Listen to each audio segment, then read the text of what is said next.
Hello friends, अस्तित्व news 22 में आप सभी का स्वागत है। साथियों, हम आपके बीच कुछ नए अपडेट लेकर प्रेजेंट हो रहे हैं। जैसा कि साथियों, आज का अपडेट है कि बड़ी संख्या में संविदा कर्मचारियों का नियमितीकरण, अब मिलेंगे स्थायी कर्मचारी वाले फायदे।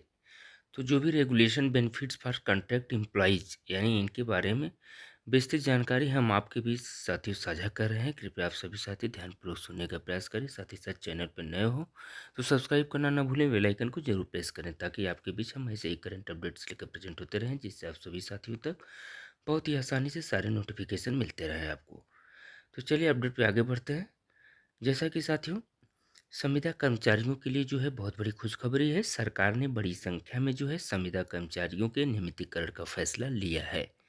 इस फैसले से लाखों संविदा कर्मचारियों को स्थायी कर्मचारी की तरह लाभ और सुविधाएं भी मिलेंगी। यह कदम श्रमिकों के अधिकारों और कल्याण की दिशा में एक महत्वपूर्ण पहल है।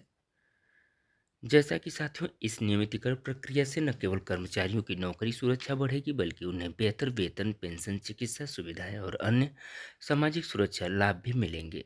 तो यह फैसला लाखों परिवारों के जीवन में सकारात्मक बदलाव लाएगा और देश की अर्थव्यवस्था को भी मजबूती प्रदान करेगा। जैसा कि साथियों, संविदा कर्मचारी नियमितीकरण योजना क्या है, इस कॉन्सेप्ट पे चर्चा करते हैं।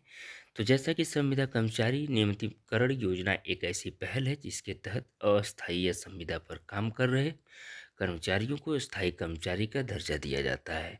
तो इस प्रक्रिया के बाद इन कर्मचारियों को वही लाभ और सुविधाएं मिलती है जो स्थायी कर्मचारियों को मिलती है। तो साथियों, यह कदम श्रमिकों के अधिकारों की रक्षा और उनके जीवन स्तर में सुधार के लिए उठाया गया है। जैसा कि नियमितीकरण योजना का संक्षिप्त विवरण क्या है, इसके बारे में आप जानने का प्रयास करें। साथियों, जैसे योजना का नाम संविदा कर्मचारी नियमितीकरण योजना, लाभार्थी संविदा पर कार्यरत सरकारी कर्मचारी होंगे। इसके प्रमुख लाभ स्थायी नौकरी, बेहतर वेतन, पेंशन, चिकित्सा सुविधाएं आदि होगी। कार्यान्वयन एजेंसी केंद्र और राज्य सरकारें रहेंगी। पात्रता न्यूनतम 3 वर्ष की सेवा अवधि होनी चाहिए।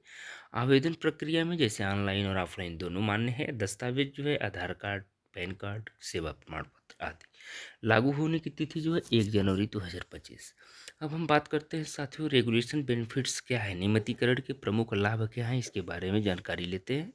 तो साथियों, संविदा कर्मचारियों को नियमितीकरण से कई महत्वपूर्ण लाभ मिलेंगे। जैसे नंबर 1, नौकरी सुरक्षा स्थायी नियुक्ति से कर्मचारियों की लंबी अवधि की नौकरी सुरक्षा मिलेगी। दूसरा बेहतर वेतन, यानी नियमित कर्मचारियों को अधिक वेतन और नियमित वेतन वृद्धि का लाभ भी मिलेगा। फिर हम बात करते हैं पेंशन सुविधा की, यानी साथियों सेवानिवृत्त के बाद पेंशन की सुविधा मिलेगी। फिर चिकित्सा लाभ, यानी कर्मचारी और उनके परिवार के लिए व्यापक स्वास्थ्य बीमा कवरेज। फिर है अवकाश लाभ, यानी वार्षिक अवकाश, बीमारी की छुट्टी और अन्य प्रकार के अवकाश। फिर हम बात करते हैं करियर विकास, यानी पदोन्नति और करियर विकास के बेहतर अवसर। फिर है सामाजिक सुरक्षा, यानी भविष्य निधि, ग्रेच्युटी जैसी सामाजिक सुरक्षा योजनाओं का लाभ। फिर साथ में एलिजिबिलिटी क्राइटेरिया की बात करते हैं तो पात्रता मानदंड क्या है, नियमितीकरण के लिए पात्र होने के लिए संविदा कर्मचारियों को कुछ मानदंडों को पूरा करना होगा। जैसे नंबर 1 है न्यूनतम 3 वर्ष की निरंतर सेवा होनी चाहिए। दूसरा है संतोषजनक कार्य प्रदर्शन होना चाहिए। तीसरा आवश्यक शैक्षणिक योग्यता होना चाहिए। चौथा कोई आपराधिक रिकॉर्ड न होना चाहिए। पांचवा विभागीय परीक्षा उत्तीर्ण करना यदि लागू हो। फिर हम बात करते हैं एप्लीकेशन प्रोसेस, आवेदन प्रक्रिया क्या है, इसके बारे में जान लेते हैं। तो साथियों, नियमितीकरण के लिए आवेदन प्रक्रिया निम्नलिखित चरणों में होगी। जैसे नंबर 1 है ऑनलाइन पंजीकरण, यानी सरकारी पोर्टल पर पंजीकरण करें। दूसरा फॉर्म भरना, यानी आवश्यक जानकारी और विवरण भरें। तीसरा दस्तावेज अपलोड, यानी सभी आवश्यक दस्तावेज अपलोड करें। फिर उसके बाद हम करते हैं शुल्क भुगतान की बात। तो साथियों, यदि कोई आवेदन शुल्क है तो उसका भुगतान करें। पांचवा है आवेदन जमा, यानी पूरा आवेदन जमा करें और पावती प्राप्त करें।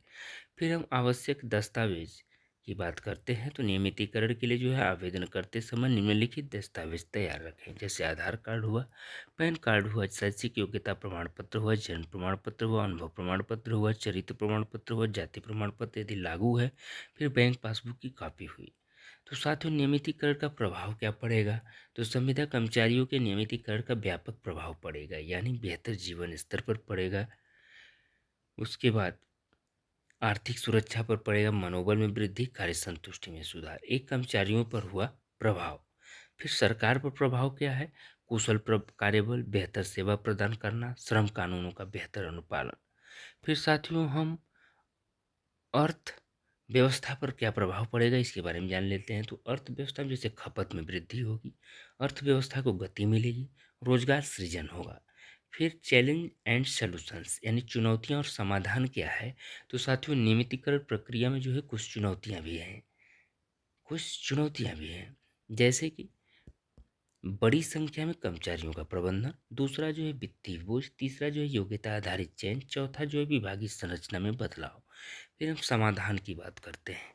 तो साथियों, चरणबद्ध नियमितीकरण, बजट आवंटन में वृद्धि, पारदर्शी चयन प्रक्रिया, प्रशासनिक सुधार। फिर हम सफलता की कहानियाँ की बात करते हैं। तो साथियों, कई राज्यों ने सफलतापूर्वक जो है संविदा कर्मचारियों का नियमितीकरण किया है। जैसे नंबर 1 राजस्थान हुआ, 1.5 लाख शिक्षकों का नियमित। तो साथियों, जो है राजस्थान 1.5 लाख शिक्षकों का नियमितीकरण किया है। मध्य प्रदेश जो है 2 लाख संविदा कर्मचारियों को स्थायी किया है। हरियाणा जो है 50,000 से अधिक कर्मचारियों का नियमितीकरण किया है। तो इन राज्यों के अनुभवों से सीख लेकर अन्य राज्य भी इस दिशा में कदम उठा रहे हैं। फिर हम साथियों, नियमितीकरण का भविष्य क्या है इसके बारे में जान लेते हैं। तो संविदा कर्मचारियों के नियमितीकरण की प्रक्रिया जो है भविष्य में और भी व्यापक होने की संभावना है। जैसे डिजिटल प्लेटफॉर्म यानी साथियों ऑनलाइन आवेदन और ट्रैकिंग सिस्टम। दूसरा है कौशल विकास यानी नियमित कर्मचारियों के लिए प्रशिक्षण कार्यक्रम। तीसरा है परफॉर्मेंस मैनेजमेंट यानी कार्य प्रदर्शन आधारित मूल्यांकन प्रणाली। चौथा है लाभों में विस्तार यानी साथियों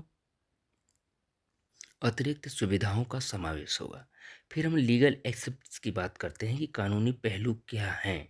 तो नियमितीकरण की प्रक्रिया में जो है कई कानूनी पहलुओं का ध्यान रखना पड़ता है। जैसे उमा देवी निर्णय है, सुप्रीम कोर्ट ने 2006 में उमा देवी मामले में दिए गए फैसले में नियमितीकरण के लिए कुछ दिशा निर्देश जो है तय किए थे। जैसे नंबर 1, संविदा पद को नियमित सरकारी पद के रूप में मंजूरी होनी चाहिए।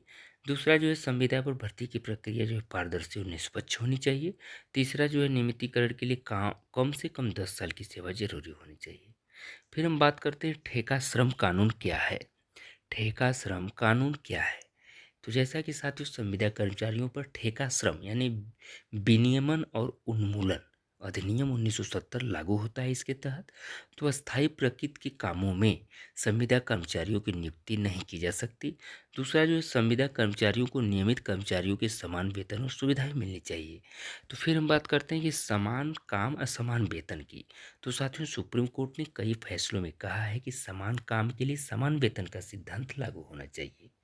तो साथियों राज्य सरकारों के नियम क्या हैं, जो कि हर राज्य के अपने नियम हैं जो संविदा कर्मचारियों की नियुक्ति और सेवा शर्तों को जो है नियंत्रित करते हैं।